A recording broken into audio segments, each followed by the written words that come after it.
오늘은 맥주감사 주일입니다. 맥주절을 지키라 했는데 교회들에서는 오늘 교회들이 맥주감사 주일 이렇게 이름을 바꿔서 지킵니다. 맥주절을 감사함으로 지키겠다 하는 의미로서 맥주감사 주일 이렇게 한 걸로 알고 있습니다. 구약에서는 맥주절을 이렇게 말씀하는데 이 맥주절은 오순절 또는 칠칠절 이렇게 또 이름을 바꿔 부르기도 합니다. 오순절을 우리가 펜타코스테라고 하는데 이것은 6월절을 지키고서 50일째 되는 날, 그래서 오순절 이렇게 하는 것이고, 칠칠절은 6월절이 지난 후에 7주일이 지난 7주일이 지난, 그러니까 7이 49잖아요. 7주가 지난 그 날, 그러니까 50일째 되는 날이기 때문에 오순절 또 이것을 칠칠절 이렇게 부른다는 거예요. 그 외에도 다른 이름들이 있는데 이와 같이 맥주절에 대한 다양한 이름이 붙은 것은 맥주절의 그 의미와 그 영적인 그 은혜라고 할까요? 그 내용이 그만큼 깊고 또 크다는 것을 우리에게 말씀하고 있는 거예요. 이스라엘 백성들은 하나님의 은혜를 여러분이 잘 아는 것처럼 무려 400년간이나 애굽에서 노예 노릇을 하다가 종살이를 하다가 노예 생활이 그런 거잖아요. 혹독하고 여러분 무서운 건 아닙니까? 우리가 일제 36년도 힘들어 하는데 400년 동안이나 그들은 애굽에서 노예 생활을 했습니다. 하나님의 은혜로 이 노예 생활이 청산되고 그들이 광야로 나아가서 40년의 광야 생활까지 이제 하나님의 은혜로 다 마치게 됩니다. 그리고서 꿈에도 그리던 이제 약속의 땅, 젖과 꿀이 흐르는 그 땅에 들어가서 농사를 짓게 되는데 농사를 지을 기간에도 거기에서 하나님의 은혜는 만나가 계속 내렸습니다. 그리고 첫 농사를 지을 때 씨를 뿌리고 싹이 나고 꽃이 피고 열매를 맺게 되는데 그 첫 이삭을 보는 순간 그들은 거기서 하나님의 은혜를 이렇게 떠올렸다는 거예요. 하나님의 은혜다. 뭘 떠올렸을까요? 이스라엘 백성들이 맥주감사절을 지키는 동안에 지난 생애 이스라엘 역사 가운데 하나님의 개입하신 무려 400년 동안이나 노예 신분으로서 혹독한 고생을 하고 장래가 없었는데 소망이 없었는데 하나님의 은혜로 그들이 해방을 받고 그들이 자유민이 되었다는 것, 이것이 감사였다는 거예요. 그리고 광야길에 하나님께서 만나를 먹여주시고 그리고 반석을 깨트려서 샘물을 주시고 40년 동안 그들을 인도하신 하나님의 은혜가 감사하고, 그리고 하나님께서 하나님의 자기의 약속의 신실함을 이루어 주시는데 이스라엘 백성들은 하나님의 약속의 말씀을 잃어버렸어요. 잊어버렸다는 거예요. 기억하지 못했다는 거예요. 4대 만에 너희가 이곳으로 돌아올 거다 하는 하나님 약속의 말씀을 그들은 잊어버리고 거기에서 그냥 노예 생활로 애굽 생활을 했는데 하나님께서는 약속하신 그 약속의 말씀 잊지 않으시고 약속대로 그들을 가나안 땅으로 그들을 인도해 주셨다는 거예요. 하나님께서 신실하신 약속, 그 이루심의 현장에서 이스라엘 백성들은 거기서 감사했다는 것입니다. 그리고 그곳에서 농사를 졌는데, 여러분 이거는 농사를 지어보신 분 알아요. 저는 농사를 짓지 못했지만은 어릴 때 아버지를 따라다니면서 농사를 배웠다 그랬잖아요. 어린 저거지만은 아버지가 저 농사꾼을 만들기 위해서 이렇게 이렇게 늘 저를 데리고 다니셨어요. 들판 이런 데를. 그런데 지금도 생각나는 것은 참 감사라는 그 단어가 떠오를 때가 있었어요. 다른 건 아니고요. 이렇게 야산을 하나님께서 아버님께서 야산을 사셨는데 그 나지막한 그 산을 사시고서 그거를 개간을 하셨어요. 그 풀을 다 뽑아버리고 그리고 돌을 다 주워내고 산밭을 일구셨어요. 고생을 많이 하셨죠. 지금 같으면 기계로 하시면 다 일일이 손으로 하는 건데요. 그러고 나서 거기다가 아버지께서, 여러분 그거 아세요? 조라는 거 아세요? 조? 노라는 거 있잖아요. 저는 그거 보면은 근데 감격스러워요. 아버님께서 그거를 조를 요만큼 갖다가 한 구덩이에다가 돌을 더 밭을 곱게 만드시더니 거기다가 그걸 씨를 뿌리셨어요. 그리고 매일같이 가서 물을 주시니까 싹이 나더라고요. 그러고 나서 그거를 아버님께서 어느 날 자라니까는 밭에다가 옮겨 심으셨어요. 그러고 나서 나중에 이제 때가 되니까 싹이 나고 꽃이 피고 열매를 맺는데요. 너무 감격스러운 거죠. 어린 마음에도. 농사꾼이라는 말을 하도 들어서 그런지 모르죠. 네가 농사 질 거야, 잘 봐, 그래서 그런지 모르지만은 세상에 여러분, 그 조가 참기만 하잖아요. 근데 그것이 땅에 뿌려져서 싹이 나더니 옮겨 심었더니 자라가더니, 와, 여러분 그 이삭 보신 분 있습니까? 옥수수만 하잖아요. 그 좋지도 않은 땅 거기에서 싹들이 막 나는데 누렇게 익어가는데 밭이 요 강대산만한 이런 밭이에요. 요거 조금 클 거예요. 그런데 엄청 많이 수확을 했어요. 근데 제가 아버지 너무 신기해요. 너무 신기해요. 이렇게 많이 이제 겉옷 이삭이 많아 이럴 때는 아버지께서 하는 말씀이, 아버님이 왜 이렇게 말씀하시는지 저보고, 네가 믿는 네 하나님께서 복 주신 거야 그러더라고요. 아버님은 교회 안 나가셨어요. 자식에게 너는 교회 나가라 하면 당신은 안 나가셨거든요. 그런데 그때 아버님이 갑자기 그 말씀을 하시는 거예요. 네가 믿는 하나님께서 복 주신 거야. 저는 그걸 말하는 거예요. 자, 이스라엘 백성들이 가나안 땅에 들어갔어요. 양식이 없잖아요. 하나님께서 만나를 그때 계속 내려주세요. 그러니까 농사를 시작했어요. 밭을 이루고 밭에다가 씨를 뿌렸어요. 싹이 났어요. 열매 맺었어요. 그리고 추수를 할 때 그때 그 땅에서 나온 곡식을 먹을 때 만나가 끊어져요. 생각해 보세요. 저는 감격스럽거든요. 여러분 어떤지 모르겠어요. 지난 시간에 제가 그런 얘기했죠. 우리 예배당을 이곳으로 신축하고 이전할 때 제가 이 주변에다 콩을 심었다고, 까만 콩을 시장 가서 유성시장 가서 사다가 그 주차장 전체가 아니고 그냥 주차장 시멘트로 되어 있는 틈틈 해가지고서 심었더니 나중에 콩을 엄청 추수를 했다고. 땅에다가 한 알의 씨를 뿌렸어요. 그것이 싹이 나고 자라고 꽃 피더니 열매 맺는데 30배, 60배, 100배 정도가 아니에요. 여러분 한 이삭이 몇 알이나 여러분 얼마나 많이 여러분 맺혔을까요? 제가 볼 때는 수백 알이 아닐 거예요. 수천 알이 달렸을 거예요. 하나님께서 그렇게 열매 맺게 하셨다는 거예요. 이스라엘 백성들은 그때 그걸 쳐다보면서 감사했다는 거예요. 하나님께서 우리를 인도하실 뿐만 아니라 이곳에서 이렇게 우리를 또 먹여주시고 보호하시는구나. 이것을 감사했다는 거예요. 그것뿐만 아니에요. 이 맥주절의 의미가 있는 것이 뭐냐면요, 참 신기한 일이에요. 이스라엘 백성들이 출애굽을 하고 50일이 지날 때에 도착한 땅이 어딘가 하면은 바로 시내산이에요. 출애굽한 그때부터 50일이 지난 때 도착한 곳이 바로 시내산이라는 거예요. 하나님께서는 그곳에서 이스라엘 백성들을 위해서, 자기 백성 이스라엘을 위하여 하나님 백성들은 이렇게 살아야 된다는 하나님께서 거기서 율법을 주십니다.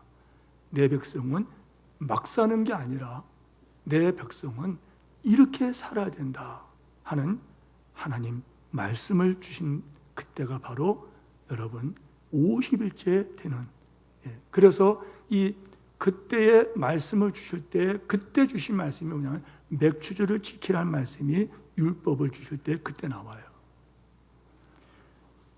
이거는요, 또한 말씀드렸지만은 맥추절은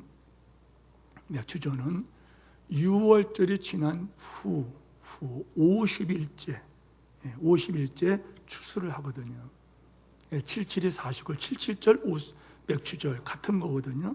근데 오순절, 50일이기 때문에 오순절이라 부르기도 하는데, 신약 시대에는 하나님께서 오순절에 성령을 이 땅에 보내주셔서, 성령께서 이 땅에 강림하셔서 내려오셔서 교회, 구원받은 백성들을 일어나게 하시고 교회가 세워졌다는 거예요. 그 교회 생일이 오순절이 됐다는 거예요. 성도 여러분, 결국에 이 말씀은 우리가 뭘 말하는 거예요? 맥추절을 지키라 하는 것은, 이것은 주님께서 절기를 지키라 할 때에는 이것은 모형이에요. 지키라 하나님 명령이기 때문에 순종하여 그걸 지킵니다. 마치 출애굽기에 보면은 너희는 이렇게 성막을 만들라, 회막을 만들라, 이렇게 말씀하셔서 하나님께서 복잡하게 몇 장에 걸쳐서 아주 복잡한 말씀을 하세요. 성경을 읽은 분들은 아시겠지만은 그때 여러분이 좀 이런 표현이 모호하지만은 좀 지겨울 정도로 너무 복잡하게 말씀하세요. 뭐 나무는 길이는 이렇게 될 것이고, 어떤 나무를 갖다가 어떻게 깎아서 그거는 조각목을 만들고 어디다 붙이고, 그 다음에 실은 이렇게 꽈가지고서 이렇게 만들고, 색깔은 뭘로 하고, 복잡합니다. 근데 그들은 하나님 말씀이기 때문에 그대로 하나 순종했다는 거예요. 순종해 보니까 자기들은 생각하지 못한 거기에 하나님의 성막이 만들어지게 돼요. 마치 그것처럼 하나님께서 절기를 허락하실 때에는 그 절기를 하나님께서 말씀하신 대로 지키다 보니까, 하나님의 뜻이 이거였구나, 하나님은 이런 분이었구나, 하나님은 이런 일을 하시는 분이구나, 그리고 나는 하나님 앞에 누구구나, 그건 내가 어떻게 살아야지, 왜 살아야지, 이걸 깨닫게 된다는 거예요. 그래서 오늘 설교 제목이 맥추 감사절의 의미, 이렇게 붙였던 것입니다. 맥추 감사절의 의미를 여러 가지가 있지만은 세 가지만 살피겠습니다. 첫째, 여러분 이 설교는 여기 다 요약되어 있습니다. 일부러 제가 요약을 해서 주보에 실었으니까 여러분 나중에 참고하시고요. 다 같이 이거 보시고서 한번 같이 1번 같이 읽을까요? 주보 보시고. 자, 같이 한번 읽겠습니다. 시작. 하나님의 백성은 힘껏 자원하는 예물을 드리라. 감사 생활에 힘쓰라. 그 뒤에 것이 크게 읽어야 돼요. 다시 1번 같이 읽어요. 시작. 하나님 백성은 힘껏 자원하는 예물을 드리라. 감사 생활에 힘쓰라. 감사 생활에 힘쓰라. 요점은 이것입니다. 77절, 맥추절, 오순절, 이것을 지키되 첫째, 기억하라는 거예요. 기억하라. 네 하나님 여호와께서 네게 복을 주셨음을 기억하라는 거예요. 이것을 깨닫게 하시 하나님께서. 네 하나님 여호와께서, 따라서 하세요. 네게 복을 주신 대로. 하나님께서 복을 주셨다는 것은 우리는 복을 받았다는 거 아닙니까? 이걸 깨달으라는 거예요. 네 하나님 여호와께서 네게 복을 주셨다는 거예요. 이걸 기억하라는 거예요. 이걸 기억하라. 기억하고 네 힘을 헤아려 자원하는 예물을 드리라. 내 몸과 물질로 헌신하고 헌금하라. 요점은 이것입니다. 여러분, 우리가 하나님 앞에 드리라 이렇게 말하지만은요, 감사드리라 이렇게 말할 때 드린다는 것은, 여러분, 드린다는 것은 뭘 말하냐면은, 또 드리는 정도가 어떤 정도인가 하면은 네 힘을 헤아려 자원하는 예물. 무슨 말인가 하면은 네 힘껏, 최대한 네 힘껏, 네 힘을 다하여서 힘껏 예물을 자원하는 마음으로 드리라, 이 말씀을 하고 있다는 거예요. 여러분, 이 말이 무슨 말인가 하면요, 맥추절은 하나님께 드리는 절기예요. 그게 드리는 절기인데 왜 감사 이 말을 붙였을까? 이걸 말하는 거예요. 감사한다는 것은, 여러분, 받았다는 것을 전제합니다. 아시겠죠? 내가 누구한테 고맙습니다, 감사합니다 한다는 것은 내가 이미 받았기 때문에 그런 거예요. 그러니 이 맥주 감사절의 첫째 하나님의 의도는 뭐냐? 하나님의 마음은 뭐냐? 내 사랑하는 백성들아, 내 사랑하는 백성들아, 너희가 받은 것을 잊지 말라는 거예요. 받은 것을 잊지 말라. 받은 것을 잊지 말라. 성도 여러분, 그러면서 주께서 하신 말씀이 자원하는 예물을 드리라, 이렇게 말씀했어요. 자원하는 예물을 드리라. 힘을 다하여 자원하는 예물을 드리라. 이 자원한다는 게 뭘까요? 여러분이 받은 은혜가 많기 때문에 누가 시켜서가 안 해요. 고맙습니다, 고맙습니다. 그래서 고마워서 그 일을 스스로 한다는 거예요. 이 말씀은 9절로 또 해석이 돼요. 9절 말씀 다 같이 읽어요. 시작. 7주를 셌지니. 9절입니다. 9절 좀 띄워주세요. 여러분 같이 빨리빨리 해주세요. 시작. 7주를 셌지니 곡식에 낫을 대는 첫날부터 7주를 세워. 다시 읽겠습니다. 7주를 셌지니 곡식에 낫을 대는 첫날부터 7주를 세워. 자, 여러분에게 여쭤봅니다. 누가 세워야 됩니까? 7주를 세라 그랬어요. 1주, 2주, 3주, 4, 5, 6, 7주를 네가 세우라. 누가 세우라는 거예요? 누가 세라고요?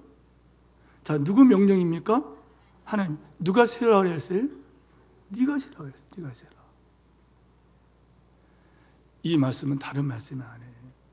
7주를 세라고 하는 것은 맥주절기의 날짜를 계수하는 것.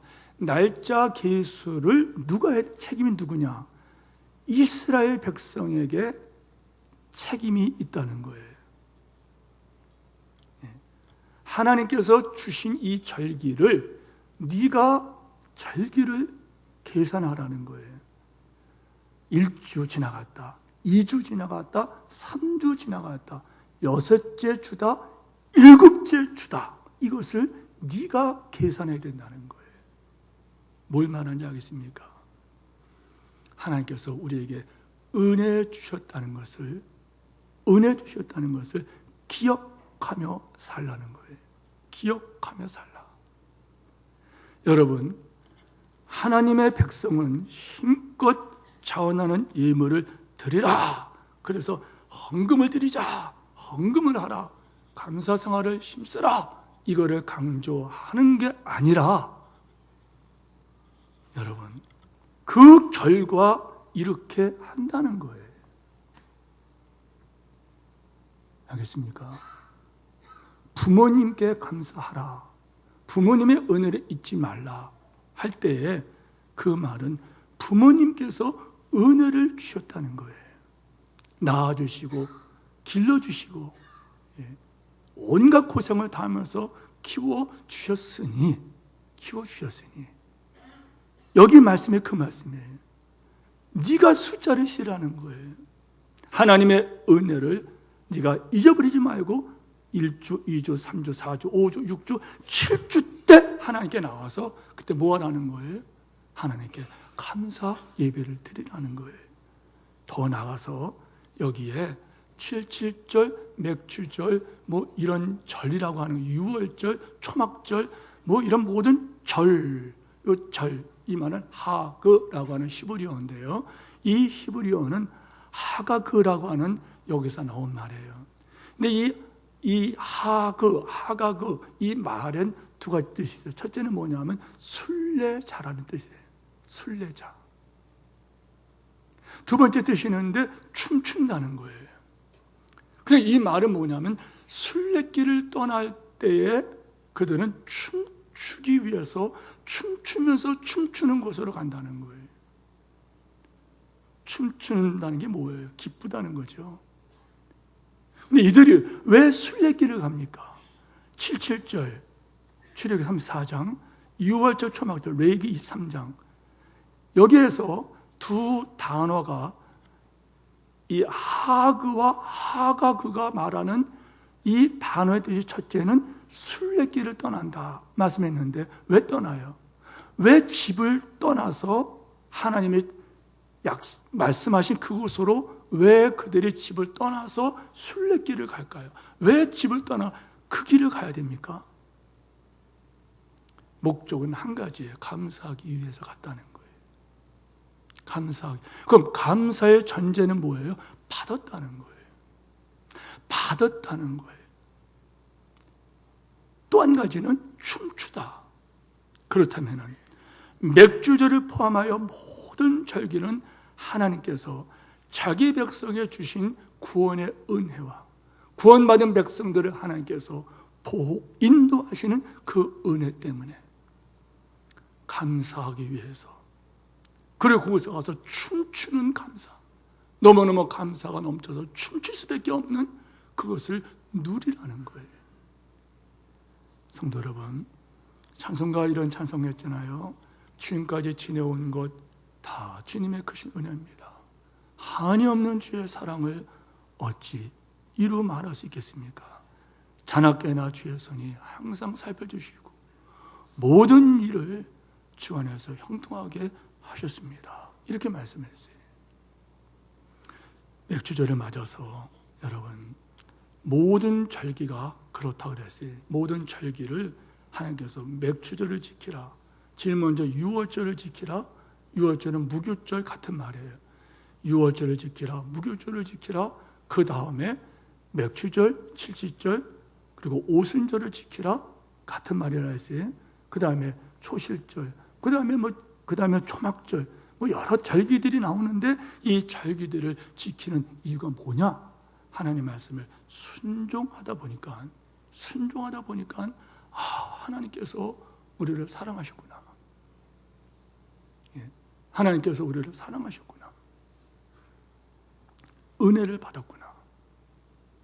그래서 하나님께 감사하며 살자. 잊지 말라는 거예요. 네가 살려고 발버둥 치지 말고 내가 너를 보호 인도할 것이니 그걸 잊지 말라. 잊지 말라. 맥주감사절에 여러분 시편 말씀을 읽어드립니다. 감사로 제사를 드리는 자가 나를 영화롭게 하나니. 중요한 것이 뭐라고 그랬어요? 하나님께 감사한다는 것은 하나님의 은혜 받았음을 기억하는 거예요. 그래서 감사하는 거예요. 감사하는 성도가 소중한 것은 그 성도가 하나님의 은혜를 받았다는 고백을 하는 것이고, 그리고 그 성도가 감사한다는 것은 앞으로 그 성도는 하나님의 은혜 받았음을 기억하면서 그 성도가 나는 은혜 받은 사람이야, 나는 하나님의 은혜로 사는 사람이야, 이걸 고백하는 이런 찬양으로 사는 사람이기 때문에 하나님께서 그에게 또 복을 주신다는 거예요. 사랑하는 성도 여러분, 그래서 감사할 때 감사는 기적을 이룬다는 거예요. 여러분에게 이러한 거룩한 회복이 있기를 축원합니다. 두 번째는 11절 말씀이에요. 희한하게 맥주절을 지키라 말씀하실 때 하나님께서는 여기에 너와 내 자녀와 노비와 내 성중에 있는 레인과 너희 중에 있는 객과 고아와 과부가 함께 내 하나님 여호와 앞에서 즐거워하라 이렇게 말씀했어요. 자, 맥주절을 이들이 맞이했습니다. 성도 여러분, 그때 밭에 씨를 뿌려서 추수하는 당사자가 있을 거예요. 그런데 하나님께서는 그걸 갖고 기뻐하라 이것만 말씀하신 거 아니라 네 이웃과 기뻐하라. 하나님께 말씀하신 레인, 객, 고와 과부, 그 당시에 이스라엘 백성들에게 있어서 여러분 가장 힘이 없고 연약한 사람들을 말하는 거예요. 그들과 함께 기뻐하라는 거예요. 어떻게 기뻐하겠습니까? 여러분, 농사를 졌는데 부잣집에는 그냥 쌀이 수십 가마, 수백 가마 막 추수가 된 거예요. 그래서 나는 땅도 적고, 나는 가난해서 나는 쌀이 몇 가마밖에 추수를 못했어요. 근데 어떻게 함께 기뻐하겠습니까? 이 말은 뭐가 전제가 되는 거예요? 네가 추수한 것을 나눠주라는 거예요. 그래서 저들도 감사합니다. 감사합니다. 이러면서 함께 기뻐하도록 하라는 거예요. 전제가 뭐예요? 12절 말씀이에요. 12절 말씀에 보면은 너는 애굽에서 종되었던 것을 기억하라. 한번 따라서 하세요. 너는 애굽에서 종되었던 것을 뭐라고요? 기억하라. 이스라엘 백성 기억해야 돼요. 늘 기억하고 것은 400년 동안이나 애굽에서 종 노릇했다. 애굽에서 종의 신분으로 이루 말할 수 없는 환난과 핍박, 슬픔과 아픔, 고통의 세월을 보냈어요. 그리고 어떻게 거기서 빠져나올 수가 없었어요. 그걸 기억하라는 거예요. 무려 400년 동안 극심한 가난과 궁핍과 아픔과 서름과 슬픔을 겪었던, 그리고 꿈이 있으면 모르는데 그 애굽을 누가, 애굽의 속박에서 누가 풀어줍니까? 하나님께서 풀어주셨어요. 여러분, 그것을 기억하라는 거예요. 기억하라는 거예요. 이스라엘 백성들에게 그래서 여러분 맥주 감사를 통해서 하나님께서 애굽에서 우리를 탈출시켜 주셨고, 광야길에 보인도 하셨고, 약속의 말씀대로 가나안 땅을 주셨고, 거기서 하나님께서 우리를 풍성한 곡식으로 우리를 먹여주시고, 이 땅에서 하나님 우리를 또 살게 하시고 하나님의 은혜를 누리게 할 거다. 이것을 그들이 기억하게 하실 때 하나님께서는 너만 아니라 같이 하라 했어요. 같이 했다. 같이 했다 그랬어요. 성도 여러분, 예수 그리스도를 말미암아 우리가 구원을 얻은 것을 성도가 기억해야 된다는 것을 말을 하는 거예요. 우리가 잊지 말 것은 우리가 과거에 죄의 종이 되어라 했어요. 죄의 종이라고 했어요. 죄가 우리를 끌고 다녔어요. 죄가. 그 죄값은 뭐냐면은 사망이에요. 죄값은 죽음입니다. 이 죽음은 세상에서 떠나는 것뿐만 아니라 지옥 가는 것을 당합니다. 죄값은 사망이에요. 이렇게 하나님 말씀했어요. 그런데 우리 하나님의 은혜로 우리는 예수 그리스도 안에서 은혜를 받았어요. 그리고 하나님의 자녀가 되는 권세를 얻었어요. 하나님의 거룩한 영광의 나라 백성이 되었어요. 하늘나라 시민권자가 되었어요. 자, 여러분에게 질문합니다. 여러분, 이 세상에서 여러분 가장 불쌍한 사람이 누굴까요? 누굴까요? 다시 그러면 쉽게 말씀드릴게요. 하나님께서 보실 때 이 세상에서 가장 복받은 사람 누굴까요? 예, 고맙습니다. 예수 믿는 사람들 이렇게 말씀하셨어요. 예, 정답입니다. 예수님께서 말씀하셨죠. 하늘에서 악한 영들이 떨어지는 것 때문에 기뻐하지 말고 네 이름이 하나님 나라에 기록된 것을 기뻐하라 이렇게 말씀했어요. 그걸 기뻐하라고 그랬어요. 그리고 베드로에게 우리 예수님 말씀하실 때 이렇게 말씀하셨어요. 주는 그리스도요 살아계신 하나님의 아들입니다 할 때 바요나 시몬아 네가 복이 있도다. 이를 네게 알게 한 것은 사람이 아니요 하늘에 계신 아버지라. 여러분, 그때 네가 복되도다 이렇게 말씀했어요. 진짜 복이 뭐냐? 여러분이 예수 믿어 하나님의 자녀가 되고, 여러분은 하늘나라 시민권자로, 여러분이 이 땅에 살아도 하나님의 자녀요 하나님 나라의 백성이기에 여러분은 천국에 들어가는 것은 당연지사가 되는 거예요. 마땅히 이루어질 거예요. 여러분의 그런 신분인 것을 감사하시기 바랍니다. 자, 그러면 하나님께서 보실 때 가장 불쌍한 사람이 누구냐 이 말이에요. 장애를 갖고 있는 분입니까? 가난한 분입니까? 질병에 걸린 사람인가요? 소유가 없어서 고단한 삶을 사는 걸까요? 여러분, 하나님께서 가장 불쌍히 여기는 사람은 예수 믿지 않은 사람들이에요. 왜 그럴까요?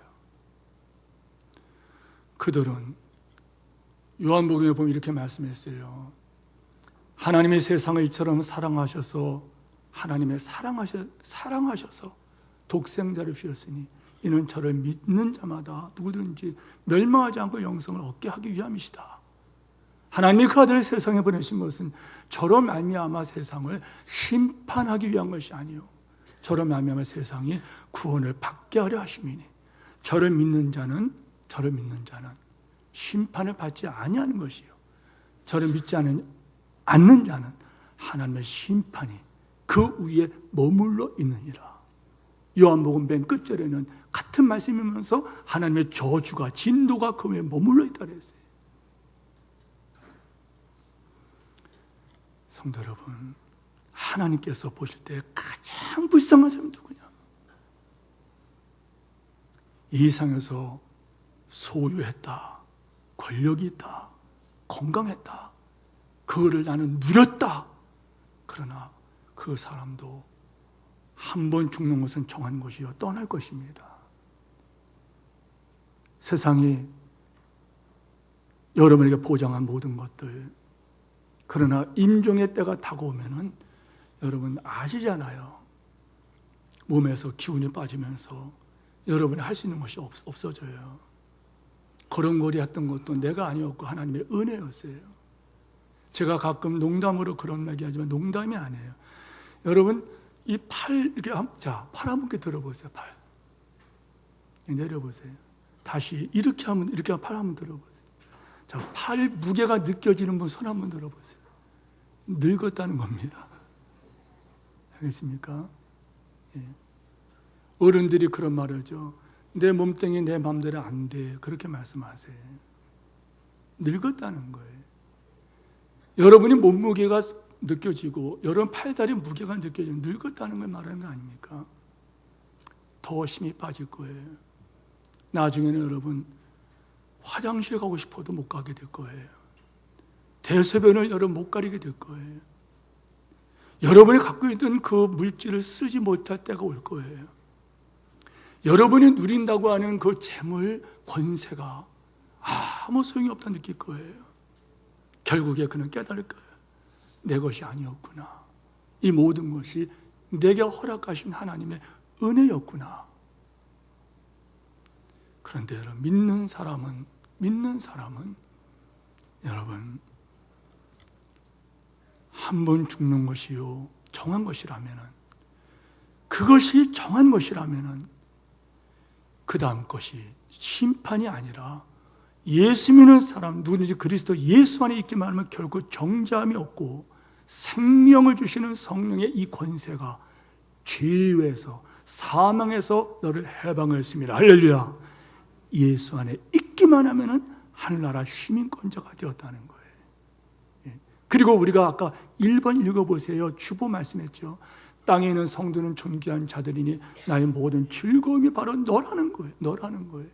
지난 시간에 말씀했지만 저 영유아보 동영상 보면서요, 저는요 거기 있는 나오는 애들 가운데서 여러분, 제 손주 두 아이가 눈에 팍팍 꽂힌다 그랬어요. 왜요? 저들은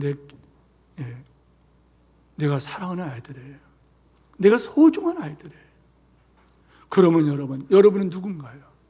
땅에 있는 성도 여러분 한 분 한 분이 하나님 앞에, 땅에 있는 성도들은 존귀한 자들, 나의 모든 즐거운 바로 너희들이다. 여러분 천국에 가실 적에 그 영광을 여러분 누리게 된다는 거예요. 그냥 안 믿는 사람들은 하나님의 저주 아래에 있는 사람들이에요. 지금 이 땅을 떠나갈 때는 이제는 영원한 그 저주를 누린다랄까요? 저주의 심판, 죄값, 형벌을 받는 지옥에 떨어진다는 거예요. 여러분, 이 말씀을 기억해야 돼요. 우리가 이 맥주절을 지내면서 우리는 감사를 하라. 이 감사를 하라고 하는 전제는 뭐예요? 하나님께서 우리에게 은혜를 주셨다는 거예요. 구원받음에 이 은혜를 주셨어요. 구원받은 백성들을 하나님께서 보호 인도하시는 이 은혜를 주셨어요. 그리고 하나님께서는 영원한 저 영광의 나라에 들어가는 보장을 해주셨어요. 이 은혜를 잊지 말라고 하는 그 표시가 뭐냐? 감사하라는 거예요. 감사 회복되기를 축원합니다. 두 번째 말씀드린 것처럼 어려운 이웃과 함께 하나님 앞에 즐거워하기 위해서는 우리가 뭘 해야 될까요? 지금도 죄와 사망의 권세 아래 매이는 자들, 저 연약한 저들도 함께 기뻐할 수 있도록, 저들에게 복음을 전하고 저들도 함께 기뻐할 수 있도록, 저들이 믿음 생활로 하나님 앞에 더 가까이 나갈 수 있도록 도와주라는 거예요. 맥주절에 깨달을 말씀이 이거라는 거예요. 세 번째, 하나님께서 말씀했적에는 11절에 이렇게 말씀했어요. 11절 후반절입니다. 네 하나님 여호와께서 자기 이름을 두시려고, 네 하나님 여호와께서 자기 이름을 두시려고. 이 말씀 여러분 읽으면서 감격스럽지 않습니까? 하나님께서 자기 이름을 두시려고 택하신 곳에서 네 하나님 여호와 앞에 즐거워하지니라. 맥주절의 또 다른 명령은 하나님께서 당신의 이름을 두시려고 택하신 곳에서 즐거워하라는 거예요. 여러분, 오늘 신앙생활을 할 때 교회 중심 신앙생활을 하라 이렇게 말을 합니다. 그럼 교회가 무엇입니까? 교회가 뭐죠? 교회는 따라서 하세요. 믿는 사람들의 모임. 이 건물이 교회가 아니에요. 이 건물은 여러분 용도가 바뀔 수 있어요. 이 건물이 교회가 아니고 사람인데 어떤 사람이에요? 믿는 사람들의 모임이에요. 믿는 사람들의 모임. 하나님께서는 바로 믿는 사람 여러분 때문에 하나님께서, 하나님의 이름은 바로 여러분과 함께 하겠다는 거예요. 이 땅에서도 함께 하시고 영원한 우리 본향 그 천국에서 하나님께 영원토록 함께 하신다는 거예요. 알겠습니까? 맥주절을 지키면서 그들이 하나님 앞에 감사하기 위해서, 그리고 더불어 감사하기 위해서 그들이 순례길을 떠날 때 이스라엘 백성이 1년에 3번 전 이스라엘 백성들이 성전에, 중앙성전에 올라오게 되는데, 그때 맥주절이니까 맥주절을 지키기 위해서 그들이 전국에서 모여들었다는 거예요. 그래서 그 성전에서 그들이 하나님 앞에 절기를 지킬 때, 성도 여러분, 하나님께서 그들과 함께 하셨다는 거예요. 그렇다면 이 말씀 우리가 뭘 말을 하는 것일까요? 교회 중심의 신앙생활인 것은 다른 게 아니에요. 하나님께서는 바로 믿는 여러분들이 땅에는 성도는 존귀한 자들이다. 나의 모든 즐거움은 바로 저들에게 있다. 구약 성경에 이런 말씀이 있죠. 나는 저들 때문에 기쁨을 이기지 못하겠다. 기쁨을 이기지 못하겠다는 거예요. 성도 여러분, 그렇기 때문에 여러분들이 이 땅에 살아갈 때 이와 같이 하나님의 기쁨이요, 하나님의 이름을 여러분에게 두겠다고 하는 이 교회 중심 생활을 해야 되는데, 그런데 오늘 교회를 보십시오. 모이기를 피하는 사람들이 점점 많아진다는 거예요. 히브리서 10장 25절 말씀에 모이기를 피하는 어떤 사람들의 습관과 하지 말라 그러는데, 여러분, 무슨 일이 있으면 그 일 때문에 교회 못 나왔다 그래요. 오전 예배에 나온 분들도 여기 상당히 많은 분들이 저녁 예배 안 나오실 거예요. 왜 그럴까요? 자기 일 때문에 그래요. 모이기를 피하는 거예요. 결혼식 때문에 그래요. 뭐 때문에 그래요. 뭐 때문에 그래요. 뭐 때문에 그래요. 뭐 때문에 그래요. 그래서 교회를 안 나와요. 그러나 여러분 초대교회, 아니 그리고 구약시대까지 넘어가 보세요. 그들은 어떻게 해서 모이기를 힘썼다 그랬어요. 사도행전 2장 말씀, 날마다 마음을 같이 성전에 모이기를 힘썼다 그랬어요. 하나님께서는 여러분을 기뻐하는데 여러분은 하나님께로 오지 않는다는 거예요. 맥주를 통하여 하나님께서 우리에게 요구하신 게 뭐예요? 성도 여러분, 성전에서 즐거워하라. 성전이 뭐예요? 오늘 성전은 바로 구원받은 여러분들이 하나님의 성전이라고 고린도전서에서 말씀하셨어요. 말씀을 맺으면서 교회가 뭔지 아십니까? 내 주의 교회는 천성과 같아서 눈동자같이 아끼사 늘 보호하시네. 이 교회에 위하여 눈물과 기도로 내 생명 다할까지 늘 봉사합니다. 하나님의 교회, 하나님의 교회, 믿는 사람들의 모임인 이 교회는요, 교회는 만왕의 왕이시며 만주의 주가 되신 하나님의 거하시는 하나님의 궁전이에요. 하늘에 속한 은혜를 내려주시는, 좀 어려운 말로 시은소, 무슨 말인가 하면은 하나님의 은혜가 쏟아지는 바로 그 장소, 그것이 바로 교회라는 거예요. 모이기를 힘쓰라는 거예요. 이스라엘 백성들은요, 날짜를 세웠습니다. 6월절을 그들은 지켰고, 그리고 7주를 한 주, 두 주, 세 주, 그 여섯째, 일곱째 주, 그렇다. 이 날이 하나님 앞에 맥주 감사하는 날이다. 그들은 그 하나님 말씀에 따라서 모든 생활이 그들은 정리가 되었다는 거예요. 말씀에 그들은 주장함을 받으면서 그들의 삶을 살았다는 거예요.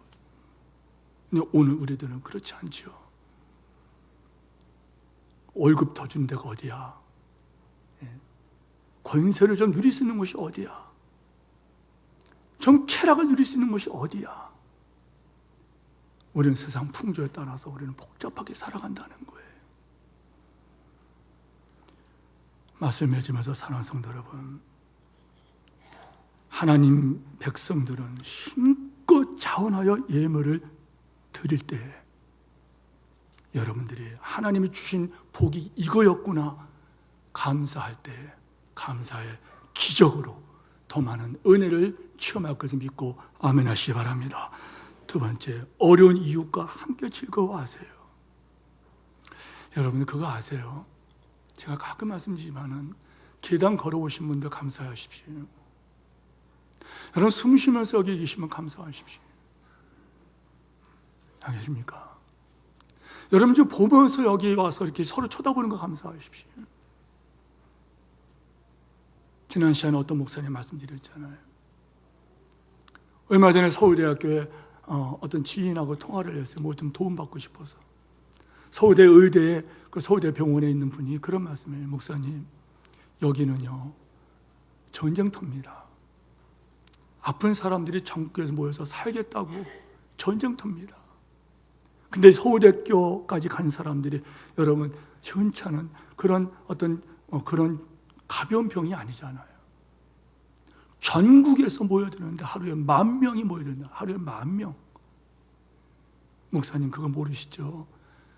살겠다고 들어오는데 저 뒷문으로 수많은 사람이 죽어가고 있다는 거예요. 병원 가지 않고 오늘 여기 오신 거 감사하시기 바랍니다. 그것뿐입니까? 여러분의 자녀가 여기까지 온 거 감사하셔야 돼요. 감사를 제사를 드린 자가 나를 영화롭게 한다 그랬어요. 감사로 하나님 앞에 나갈 때 여러분들은 더 하나님 앞에 감사가 터진다는 거예요. 왜요? 믿음의 선순환이에요. 하나님 주신 은혜를 감사했어요. 그리고 하나님께 감사해요.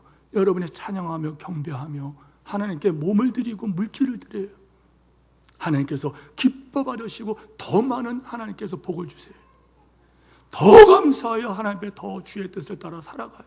하나님 기뻐서 더 많은 걸 맡겨요. 믿음의 선순환이에요. 그런데 감사 절기를 주신 이유가 뭐예요? 하나님께서 감사하라고 주셨어요. 그런데 그거를 받아 자기 것인 줄 알고 자기가 거기에서 자기 뜻대로 그걸 사용해요. 하나님께서 그에게 감사 조건을 뺏어가요. 그러면 그는 어려움을 당하게 됩니다. 사랑하는 성도 여러분, 감사절이라 말하는데 이 맥주의 감사를 다시 한번 생각하세요. 아무 없는 땅에서 씨앗을 뿌렸더니 엄청난 추수를 했다는 거예요. 그걸 보고 그들이 제일 먼저 한 것은 뭐냐면요, 여러분, 곡식단을 펴갖고 하나님 앞에서 요제를 드려요. 그걸 갖고 막 흔들면서 하나님을 찬양합니다. 하나님의 은혜였습니다.